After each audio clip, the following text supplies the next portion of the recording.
आपणकर जदि कन्या राशि हुई थाए तेबे एही भिडियोटी को थरे मात्र शेष पर्यंत देखंतु। आपणकर व्यस्तबहुल समय मध्यरु आपण 10 मिनिट समय आपण निज पाई दियंतु एवं निजर भविष्यत विषय जानतु। काहेकि ना तुला राशि व्यक्तिविशेष मानकर जीवन एही पवित्र दीपावली पर्व ठारू बदलिबाकू जाउअछि। कारण ग्रह नक्षत्र मानकर चलन रे गोटे बहुत बड़ परिवर्तन हेबाकू जाउअछि। सबुठारु बड़ कथा एहा अटे कि देवगुरु बृहस्पतिंकर महापरिवर्तन हेबा पई जाउअछि। दीपावलीर ठीक 2 दिन पूर्वरु माने 18 अक्टोबर को देवगुरु बृहस्पतिंकर महापरिवर्तन हेबा पई जाउअछि। बृहस्पति आपणकर 10म भाव को छाड़ी एकादश भाव को चलन करने जाउछंती एवं ज्योतिष शास्त्र मतरे बृहस्पतिंकर एकादश भावर चलन करने अत्यंत शुभ बोली माना जाई थाए। पूरा 12 वर्ष परे बृहस्पति आपणकर एकादश भाव माने लाभर भाव को चलन करिवे एवं समस्त ग्रह मानकर राजा सूर्यदेव आपणकर राशि बाहरी आपणकर द्वितीय भाव माने धनर भाव को चलन करिवे, जहाँकि आपणक पाई अत्यंत शुभ अटे। एवं बुध मध्य जे कि आपणकर राशिर अधिपति आपणकर तृतीय भाव को चलन करिवे एवं भाग्य भाव को दृष्टि देवे, जहाँकि आपणक पाई राजयोग सृष्टि करुअछि। जहाद्वारा एही दीपावली पर्व ठारू आपणकर जीवन रे किछि बड़ हेबाकू जाउअछि। आपणकू 5 कोटी खुशी खबर मिलिबाकू जाउअछि। आपणकर जीवन रे चलिथिबा समस्त समस्या मानकर अंत हेबाकू जाउअछि। पुणी आपणकर जीवन रे खुशी फेरिबाकू जाउअछि। तेबे आसंतु जानिबा एही पवित्र दीपावली पर्व ठारू आपणकर जीवन रे कौन सबु बड़ परिवर्तन हेबा पई जाउअछि। एहा पूर्वरु जदि आपणकर भी कन्या राशि हुई थाए एवं आपण भी माँ लक्ष्मी को सच्चा हृदय रे भक्ति करुथांती विश्वास करुथांती तेबे एही भिडियोटी को लाइक करी कमेंट बॉक्स रे जय माँ लक्ष्मी जय जगन्नाथ अवश्य लिखि दियंतु। बंधुगण गोटे कथा मन रखंतु, जेमिति ही 18 अक्टोबर आसीब एवं देवगुरु बृहस्पतिंकर महापरिवर्तन हेब आपणकर एकादश भाव को तेबे आपणकर जीवन रे 5 कोटी बड़ घटना घटिब।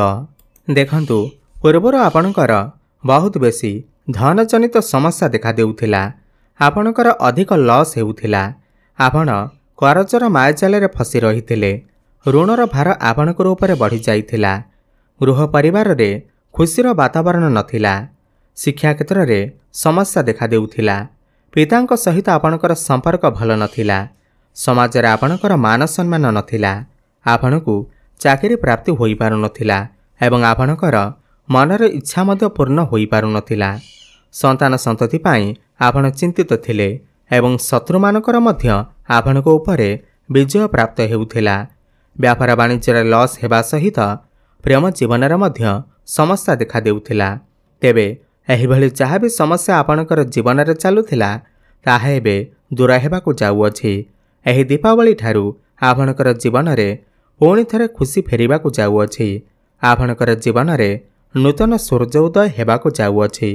सबुठार प्रथम घटना एहा अटे कि बृहस्पति जेतेबेले आपणकर एकादश भाव को चलन करिवे, एकादश भाव आपणकर इच्छा पूर्तिर भाव होइथाए, भाई भौणी मानकर भाव होइथाए, मान सम्मानर भाव होइथाए एवं आपणकर आयर भाव होइथाए।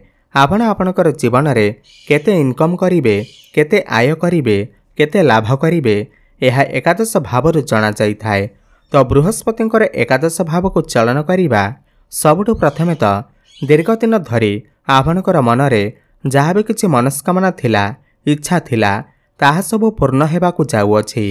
आपणकर जहाँ भी किछि मनस्कामना थेउ, वर्तमान समय रे आपण घर किनिबाकू चाहुथिबे, गाड़ी किनिबाकू चाहुथिबे, किंतु आपणक पाखरे पैसा नथिब, आर्थिक समस्या देखा देउथिब, तो 18 अक्टोबर परे एपरि किछि चमत्कार हेब जे आपणकर समस्त मनर इच्छा निश्चिंत भाव पूर्ण हेब। आपण घर गाड़ी एवं भूमि जमी इत्यादि क्रय करिपारिबे। एही दीपावली ठारू आपण एक्स्ट्रा इनकम करने को मन बलाइबे। आपण जदि व्यापार करुछंती व्यापार वाणिज्य रे बहुत अधिक उन्नति प्रगति हेब। एकादश भाव आयर भाव होता है। आयरे आपणकर वृद्धि हेबाकु लागिब। आपण निजे देखिबे पूर्व अपेक्षा आपणकर आर्थिक समस्या धीरे धीरे दूर हेउछि एवं आयरे वृद्धि आसीबाकु लागुछि। या सहित जो माने चाकरी क्षेत्र में अछंती सेमानकर प्रमोशन हेबार जोग मध्य बनुअछि एवं जो माने बेरोजगारी अछंती सेमानकु नूतन चाकरी मध्य प्राप्ति हेब। आपण चेष्टा जारी रखंतु। जो माने शेयर मार्केट स्टॉक मार्केट एवं ट्रेडिंग रे काम करुछंती सेमानकु आकस्मिक धनलाभ हेबार मध्य संभावना बनुअछि। एही दीपावली परे आपनकु किछि खुशी खबर मध्य मिली पारे। बड़ भाई भौणी मानक सहित आपणकर संपर्क बहुत भल रहिब। बृहस्पति एठारे बसी तांकर सप्तम दृष्टि आपणकर पंचम भाव उपरकु देउछंती, त्रिकोण को देउछंती एवं पंचम भाव आपणकर शिक्षा क्षेत्र प्रेम जीवन एवं संतानर भाव होइथाय। तो एही सब क्षेत्र रे एही दीपावली ठारू आपनकु सफलता देखिबा पाई मिलिब। प्रेम जीवन रे जदि पूर्वर किछि समस्या थिला, कଳି झगड़ा हेउथिला, जो मानकर कथावार्ता बंद होई जाइथिला, ब्रेकअप आदि होई जाइथिला, सेमानकर पुणी थरे कथावार्ता होई पारे, प्याचअप होई पारे। एही समय रे आपनकर भल पाइबा विवाहर रूप मध्य नहीं पारे। भ्रमण सुख आपनको प्राप्ति होई पारे एवं शिक्षा क्षेत्र रे मध्य आपण बहुत अधिक उन्नति करिवे। आपण उच्च शिक्षा करिबा पाई बाहर को जाई पारंती, कोनोसी नूतन स्थान रे एडमिशन करि पारंती। एही दीपावली परे जदि आपणकर किछि एग्जाम अछि, खास करी कॉम्पिटिटिव एग्जाम अछि, समस्त प्रतियोगितामूलक परीक्षा रे आपनको सफलता प्राप्ति हेब। एवं पंचम भाव आपणकर संतान संततिर भाव होइथाय। जो नूतन दंपति माने दीर्घ दिन धरी संतानर आशारे थिले, संतानर कामना करुथिले, तो एही दीपावली परे संतान सुख सेमाननको प्राप्ति हेब। एवं जो पिलामानकर विवाह बयस होई जाइछि तो सेमानकर घर को विवाह प्रस्ताव मान आसीपारे एवं विवाह फाइनाल मद होई पारे। आपण निश्चिंत देखिबे आपणकर घर को विवाह प्रस्ताव मान आसीब। काहेकिना बृहस्पतिंकर दृष्टि आपणकर सप्तम भाव उपरको मध्य रहुअछि। सप्तम भाव आपणकर विवाहर भाव होइथाय, व्यापार वाणिज्यर भाव होइथाय। आपणकर वैवाहिक जीवन रे पूर्वर जति किछि समस्या चलीथिला ताहा सब दूर होइजिब। आपण दुई जनक भितरे तालमेल ठीक रहिब। फैमिली प्लानिंग आपण करि पारंती। आपणकर लाइफ पार्टनर कर कैरियर रे मत ग्रोथ आसीबाकु लागिब। जो माने व्यापार वाणिज्य करुछंती सेमानकर मन को नुआ नुआ आइडिया आसीपारे। व्यापार वाणिज्य रे बहुत अधिक उन्नति प्रगति करिवे।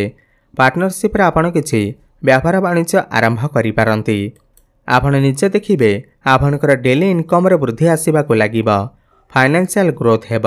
आपणकर जहाँ भी किछि आर्थिक समस्या थिला ताहा सब दूर होइजिब। एवं गुरुंकर पंचम दृष्टि आपणकर तृतीय भाव उपरको रहुअछि।